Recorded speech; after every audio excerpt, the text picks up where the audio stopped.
I never imagined something as simple as orange juice would be the last peaceful moment before everything spiraled into chaos. That morning, sunlight spilled through the kitchen blinds, casting a golden glow over the breakfast table where my daughter Lily sat in her favorite polka dot pajamas, quietly sipping from her unicorn mug. Her small fingers wrapped tightly around it, as if holding on to normalcy. The soft hissing hum of her portable oxygen concentrator filled the room like background music we'd grown used to over the years. The thin plastic tubing gently curved over her ears and settled beneath her nose, a lifeline that had become part of her like her freckles or her love for coloring books. At 7 years old, Lily carried more strength than most adults I knew. She was born with pulmonary arterial hypertension, a rare and aggressive condition that made every single breath an effort. The doctors explained that her lungs couldn't pull in enough oxygen on their own, which meant the concentrator wasn't optional. It was critical, keeping her lungs from collapsing under their own pressure. Most days were a tightrope walk between routine and emergency, between coloring at the kitchen table and rushing to the ER at 2 a.m. because she couldn't catch her breath. Yet, despite it all, Lily smiled like the sun itself lived inside her. She painted rainbows on her oxygen tank. She stuck glittery heart stickers on her tubing. She dreamed of becoming a veterinarian, proudly telling anyone who would listen that she wanted to help sick animals get better. Her spirit, untouched by fear, was what kept me going. As I buttered toast and reviewed emails on my phone, she looked up and asked the same question she did every morning, her voice soft and full of cautious hope. "Daddy, can I go play outside today?" I looked at her, that mix of innocence and strength tugging at my chest. "Just in the backyard, sweetheart, where I can see you." She beamed and nodded, already thinking about the swings or the sidewalk chalk she'd use to draw another masterpiece. I wish I could have bottled that smile. If I'd known what would happen in just a few hours, I would have held her tighter, memorized every detail of that moment before our world cracked open. Our home was nestled in evergreen pines, a meticulously planned community with charming tree-lined streets, flower beds that looked like they belonged in magazines, and rules. So many rules. The kind of place where homeowners association meetings were more like courtroom trials, and residents were expected to maintain the kind of artificial perfection that could suffocate the soul. I used to think it was just part of living in a nice neighborhood. Everyone wanted things neat and orderly. But Evergreen Pines wasn't just orderly, it was tyrannically pristine. And at the heart of its rulebook stood Veronica Hale, the HOA president. Veronica had been in power for nearly 2 decades, and in that time she had become something of a legend. People said she once fined a neighbor for painting their shutters the wrong shade of eggshell white. She cited someone else for leaving a garden hose on the front lawn overnight. She once made a new family replant their flower beds because their petunias clashed with the HOA's preferred color scheme. She was the queen of the neighborhood and treated it like her royal estate. Tall, sharply dressed, and always holding a leather-bound clipboard like it was a weapon, Veronica walked the streets every Saturday morning inspecting mailboxes and grass length with a level of scrutiny usually reserved for forensic analysis. From the moment we moved in, we were marked. The first complaint came just 3 weeks after our arrival, a warning about the visibility of Lily's medical equipment on our back patio. It wasn't cluttered. It wasn't messy. It was simply visible, and apparently that offended Veronica. I responded politely, enclosing medical documents, referencing federal disability law, and even inviting the HOA to discuss reasonable accommodations. But rather than backing off, Veronica doubled down. She started photographing our home during her inspections, citing us for any delivery trucks that dropped off Lily's medical supplies, claiming they were disruptive to the tranquility of the neighborhood. When I tried explaining that we were protected by the Americans with Disabilities Act, she replied with a smile that didn't reach her eyes and said, "We all have to make sacrifices for beauty." I'd dealt with difficult people in my career as a state attorney, but there was something about Veronica that went beyond difficult. She wasn't just obsessed with order. She seemed to resent anything that didn't fit into her tightly wound vision of suburban perfection. And nothing offended her more than Lily's oxygen machine.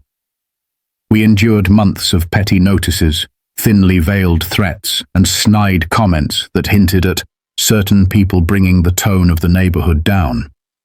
Each time, I followed protocol, kept my cool, documented everything. But beneath the surface, I knew we were walking a tightrope, balancing between protecting our daughter and standing our ground in a place where compassion was being strangled by rules and roses. I just never imagined that one day Veronica would stop at nothing to remove what she saw as an eyesore, even if it meant putting a child's life at risk. It started with a sound I will never forget, a scream that sliced through the quiet afternoon like shattered glass. "Daddy, help! I can't breathe!" The words tore through the air, raw with panic and desperation. In a flash, I dropped the legal files I had been reviewing and sprinted out the back door so fast I barely registered the screen slamming shut behind me. My heart pounded with a terror only a parent can understand, each step heavy with dread as I raced toward the sound of my daughter's voice. I found Lily slumped on her purple swing, her tiny hands clutching a bright red helium balloon like it was some cruel replacement for the thing she truly needed. Her lips were pale, her breath coming in short, shallow gasps, her eyes wide with tears and confusion. The oxygen concentrator, the machine that literally kept her alive, was nowhere to be seen. My breath caught. "Where's your oxygen tank, baby? What happened to your helper machine?" Her words came out in broken sobs, her chest rising and falling in frantic little heaves that made my blood run cold. "The mean lady. She came into the yard. She said I didn't need it. Said it was ugly. Said I was just being dramatic. Then she gave me this balloon and told me it had the same air inside." I dropped to my knees beside her, trying to stay calm, trying not to show her the pure panic roaring inside me like a wildfire. Her pulse was fluttering beneath her skin like a trapped bird. Her breathing was already deteriorating. I didn't have time to get angry. I had to get her oxygen, fast. Scooping her into my arms, I ran back into the house, trying to soothe her while reaching the medical cabinet with one hand. I pulled open the door and grabbed one of the backup oxygen tanks, quickly attaching the tube to her cannula with trembling fingers. I adjusted the flow rate and whispered, "It's okay, Lily, I've got you." Her breaths slowly steadied, the familiar whir of air bringing back some color to her cheeks, but the fear in her eyes hadn't faded. "She said I was lying, Daddy. She said kids like me make the neighborhood look sad." My chest tightened with something heavier than anger. It was a sense of disbelief that tipped into fury. Someone had walked into our yard, removed life-saving medical equipment from a 7-year-old child, and replaced it with a helium balloon like it was a party favor. And I knew exactly who it was. There was only one person in our entire community who could be that heartless, that brazen, that obsessed with controlling appearances. Veronica Hale. I didn't waste another second. I strapped the portable tank securely to Lily's vest and placed her gently in the passenger seat of my car.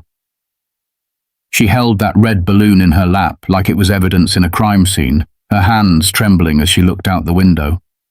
I could feel the heat rising in my chest as I drove, my jaw clenched so tightly I thought my teeth would crack. The HOA office was just a few blocks away, but every red light felt like an insult. I glanced at Lily, who sat silently, the oxygen cannula now in place, but her spirit still shaken, and that balloon, mocking, floating quietly beside her like a symbol of cruelty, disguised as order. When we arrived, I didn't even bother parking straight. I grabbed Lily's hand and walked straight through the front door of the HOA building, the fluorescent lights buzzing above us. Veronica Hale sat behind a polished desk like a queen on her throne, flanked by neatly stacked binders, violation notices, and a large framed motto on the wall that read, "Preserving order, promoting beauty."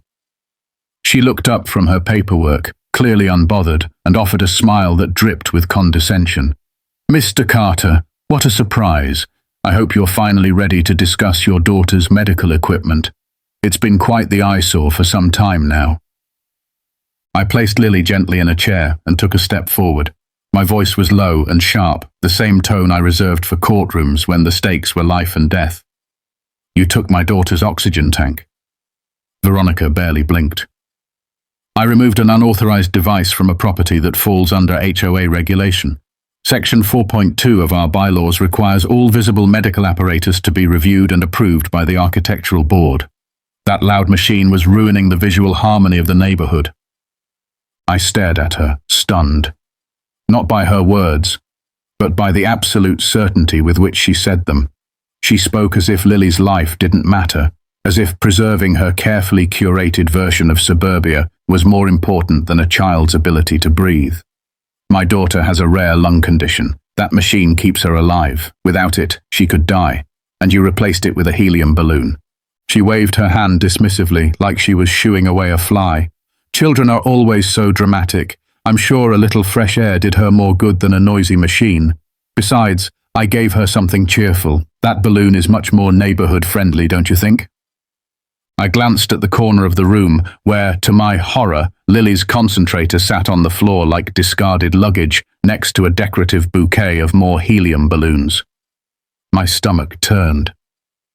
Do you even know what helium does, Mrs. Hale? If my daughter had tried to breathe from that balloon, she could have lost consciousness. Helium displaces oxygen in the lungs. It suffocates. For the first time, her smugness wavered. A small crease formed between her brows. It's still air, right? Gas is gas, she muttered. My hands curled into fists at my sides. No, it is not. That wasn't just ignorance, that was reckless endangerment. You trespassed onto private property, confiscated a child's essential medical device, and handed her something that could have killed her. You didn't ask questions. You didn't seek clarification. You just decided, based on your warped priorities, that her equipment didn't belong. Veronica sat a little straighter, her smile tightening. Mr. Carter, let's not escalate. I'm sure we can come to some compromise, perhaps relocate the equipment to a less visible area. I shook my head slowly. There will be no compromise. You endangered my child's life, and I promise you, Mrs. Hale, I will make sure the world knows exactly what you did. This isn't just a community disagreement anymore, it's criminal, and I intend to pursue it to the fullest extent of the law. As I stood there in that suffocatingly pristine office, the scent of fresh paper and lavender air freshener mingling with my fury, something inside me shifted. It was no longer just about property codes or bylaw violations. This wasn't an HOA dispute, it was a line that had been crossed so violently that it could have cost my daughter her life. I looked at Lily, still seated beside me, the soft hiss of her oxygen flow grounding me in the reality of what had just happened. Her small hand gripped mine tighter, her eyes searching my face for reassurance. She didn't need to say a word. I knew exactly what I had to do. With a calmness that came from years of walking into courtrooms, I turned back to Veronica and said, "You don't realize what you've done, but you will." I pulled out my phone and dialed 911, requesting immediate medical assistance to assess a child who had been deprived of life-sustaining equipment due to unauthorized removal by a third party. I made sure every word was deliberate. Then, without hesitation, I made the second call to Sarah Martinez, my colleague at the district attorney's office.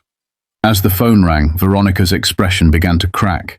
She stood up, smoothing her blazer, trying to maintain some semblance of control, but her hands twitched nervously, betraying the rising panic beneath her polished facade. "Sarah, it's me. I need to report a case of child endangerment and criminal trespass. The responsible party is the president of my HOA. Yes, I'm serious. No, this isn't a misunderstanding." I gave her the address, the details, the timeline. When I ended the call, I turned to Veronica, whose complexion had gone a shade paler with every sentence she overheard. "I tried to give you every opportunity to correct course, but now the law will handle what your conscience failed to." Within minutes, the sound of approaching sirens cut through the stillness of evergreen pines. An ambulance pulled up, the red lights bouncing off the windows of the HOA office like a warning flare. 2 paramedics entered briskly, professional and alert. One knelt beside Lily and began checking her vitals while the other asked me for details. I explained everything. What had happened, what had been removed, what she had been given instead. The paramedic looked up sharply after reading her oxygen levels. "Sir, your daughter's saturation is critically low. If she hadn't been reconnected to her tank when she was, she might have gone into respiratory failure within the hour." His voice was grave, factual, but each word felt like a sledgehammer to the air around us. Veronica's lips parted as if to speak, but no sound came out. The reality of what she had done was finally beginning to dawn on her, and for the first time since I met her, she looked uncertain, vulnerable even. I stared at her and asked, "Do you know what I do for a living, Mrs. Hale?" She shook her head, her eyes wide now, like a student suddenly realizing she'd missed every lesson in the syllabus. "I'm a state prosecutor. I specialize in child protection cases. For over a decade, I've built cases against people who harmed kids, some knowingly, some through negligence, all of them thinking they were above consequence. I've sent people to prison for doing far less than what you did today."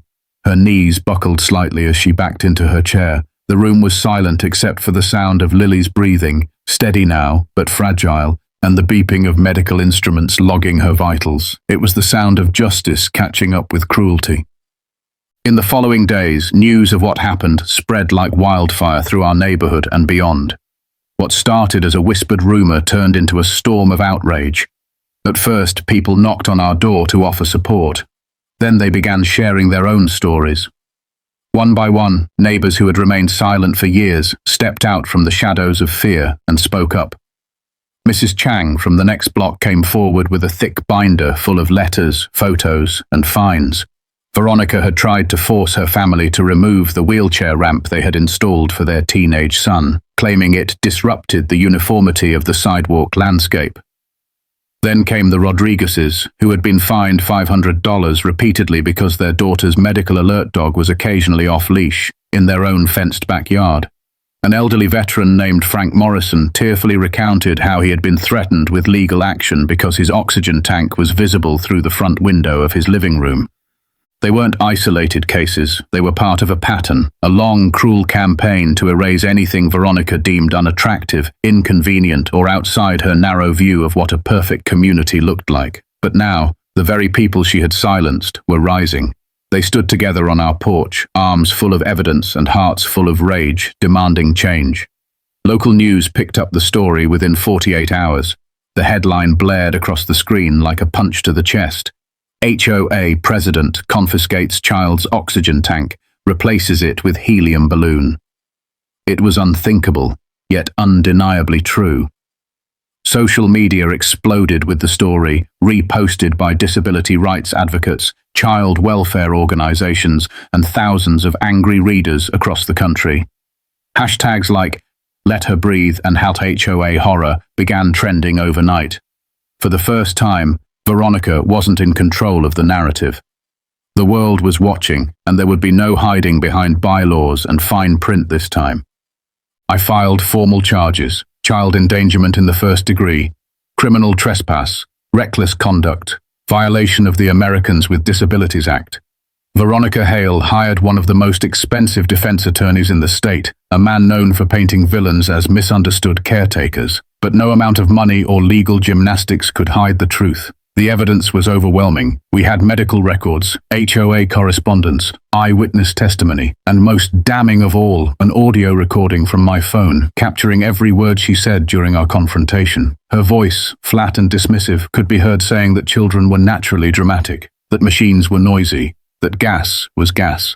She laughed off the danger. She admitted she never looked into the medical requirements. She never even opened the file we had submitted to the HOA years ago. In her mind, her aesthetic preferences outweighed my daughter's right to breathe. Then came the trial, and nothing could have prepared me for the moment Lily stepped into that courtroom. She was still so small, still connected to her oxygen supply, but she walked with a calm determination that silenced the room. When the prosecutor gently asked her to explain what happened, she spoke clearly and bravely. She took my machine. I told her I needed it to breathe, but she said I was being dramatic and that sick kids make the neighborhood look bad. The silence that followed her words was heavy with heartbreak. Even the jury couldn't hide their emotion. Veronica sat stone-faced, but her lawyer looked visibly shaken. No defense could explain away that kind of cruelty. It wasn't a misunderstanding. It was a choice, a deliberate, callous decision to remove a child's access to air in pursuit of visual symmetry. And now, justice had finally caught up with the Queen of Evergreen Pines. The courtroom's atmosphere was unlike anything I'd ever experienced in all my years of practicing law. This time, I wasn't just an attorney. This time, I was a father. And every word spoken, every gasp from the audience, every beat of silence as Lily gave her testimony. It all felt heavier than the hundreds of cases I had fought before. When the judge finally read the verdict, it was as if the entire room exhaled together. Veronica Hale was found guilty on all counts. The judge didn't hesitate in the sentencing. 2 years in state prison, 5 years probation, a $50,000 fine, plus all of Lily's medical costs.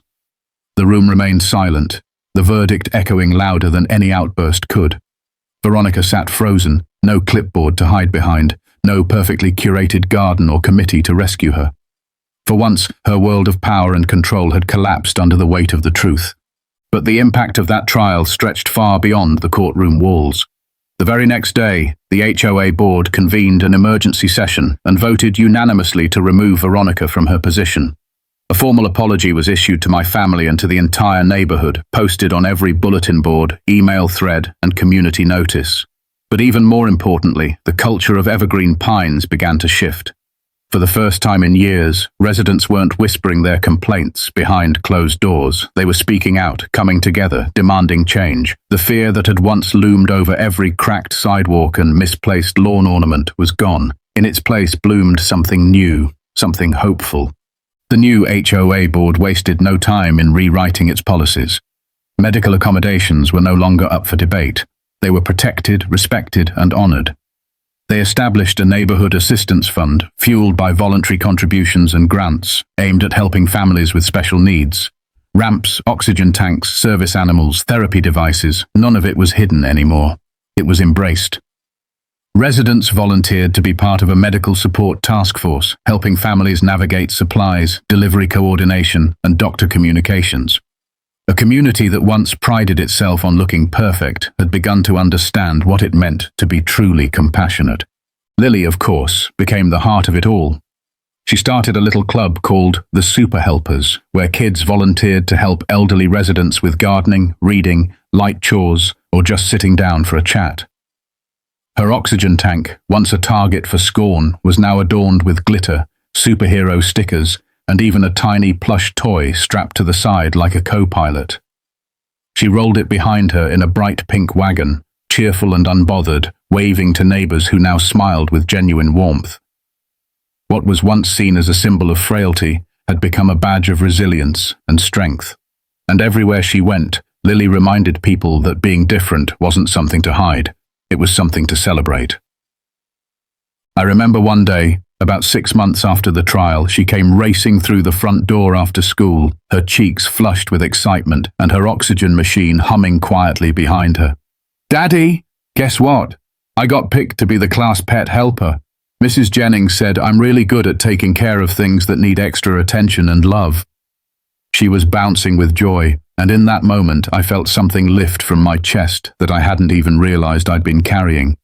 It wasn't just about healing from trauma, it was about moving forward, about reclaiming her innocence, about finally being seen not as a burden, but as a light.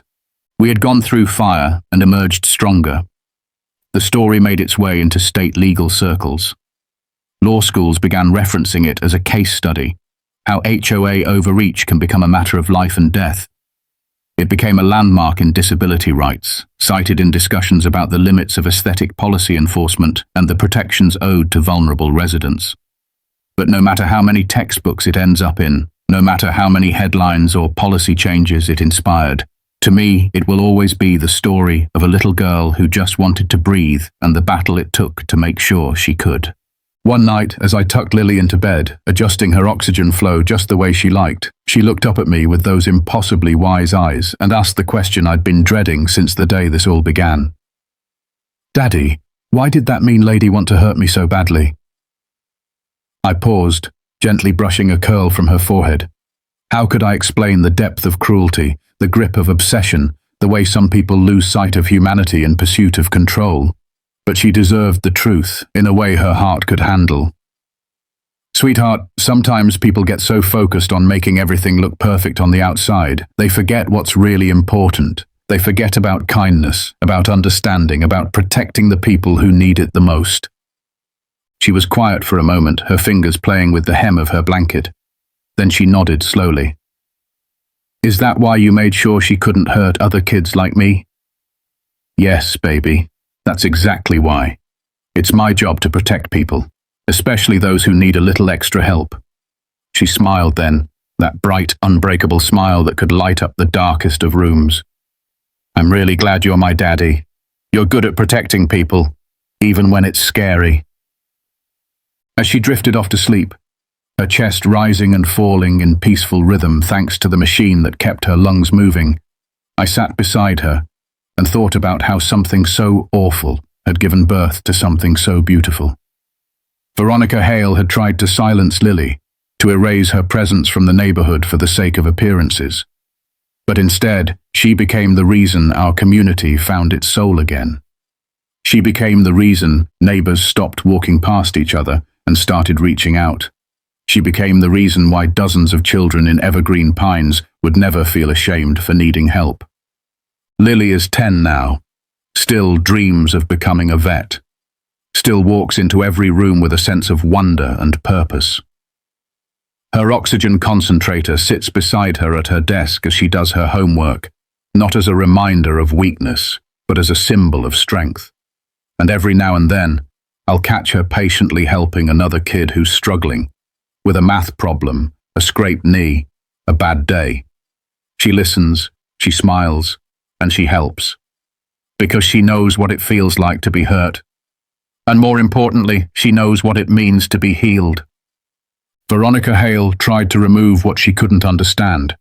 What she didn't realize was that by doing so, she revealed something far greater. She revealed the extraordinary power of compassion. And in the end, it was Lily who taught the rest of us how to breathe, not just with our lungs, but with our hearts.